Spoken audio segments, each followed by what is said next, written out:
tampoc ho reconeix que hi ha hagut consultes. Y lo que pasa es que tenemos un problema de prueba, porque hay que primero acreditar que la persona se encontraba en buen estado físico y que efectivamente hay una relación causa-efecto, que es por estar muchas horas sin moverse del asiento, se ha producido esta enfermedad o este accidente. I s'acosta Nadal, ja està en el carrer, com aquell que diu, i ens avisa que ha arribat. La decoració canvia, la cara de ciutats i pobles, però sobretot canvia d'aspecte moltes cases, les seues també, segurament. Esta és una guia, si vol, per arruïnar-se, per a posar guapes a casa. El Nadal toca ja a la seua porta. Què li pareix penjar una coroneta com esta per a donar-li la benvinguda? Al rebedor no cal dir-ho, reserve un lloc d'honor per al naixement. I com que la il·luminació ha de ser íntima i familiar, res millor que deixar-la a càrrec de ciris com estos. Entre unes coses i altres ja ens hem gastat unes 20.000 pesetes i encara hem d'afegir l'arbre. Un consell. El plata ha sido de moda, por ejemplo, un año y luego ha bajado. Pero los que no bajan nunca es el rojo, el verde y el dorado. Jugué amb la calidesa dels daurats, el classicisme del roig i la naturalitat del verd. Novetat són estes boles de molsa. També estes altres amb un embolcall de cordó. El límit el posa vostè i la seva butxaca. Jugant l'arbre es pot costar de 20.000 a 400.000 pesetes.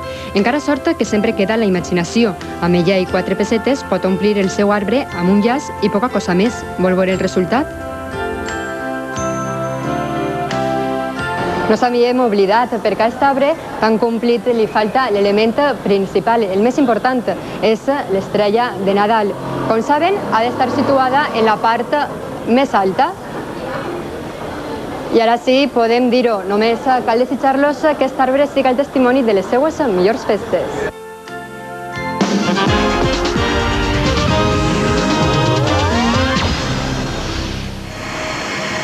Este és Serafín Blanco, un etarra conegut sobretot per intentar matar al rei ara fa 5 anys. Arriba extradit des de França i ha xafat avui Barajas. No serà l'últim, és el primer d'una sèrie d'etarres extradits, 3 en concret, 3 en total, que vindran esta setmana. Són l'exdirigent d'ETA, Santi Potros, un dels autors de la massacre d'Hipercor de Barcelona, i la també etarra Nagore Mújica. La cooperació antiterrorista entre Espanya i França continua, com veuen, donant fruits.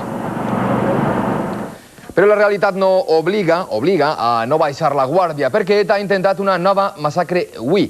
Ara veuran com el robot dels TEDx desarticulava una bomba a la Facultat de Periodisme de Leioa, a Vizcaya. No volia espantar més, tenia capacitat mortífera. La bomba, composta de 3,5 quilos de titadine, estava col·locada en un ascensor que usen estudiants i docents. L'escorta d'una professora amenaçada pels terroristes a l'Hospital del Paquet. L'explosiu està fet amb dinamita robada per ETA a la Bretanya francesa. L'escenari no és casual. Els estudiants d'este campus es concentraren fa 5 dies per dir prou a ETA. ETA no descansa, però els polítics tampoc. El que passa és que no acaben de trobar la fórmula per unir-se contra el terror. PP i PSOE han deixat clar que l'acord que firmaren no es toca ni una coma. No és una posició tancada, en tot cas, perquè admeten que les portes del pacte estan obertes. El acuerdo es un acuerdo abierto, pero desde luego el acuerdo no es modificable. Y quiero insistir, no es un acuerdo que pueda ser leído a trozos.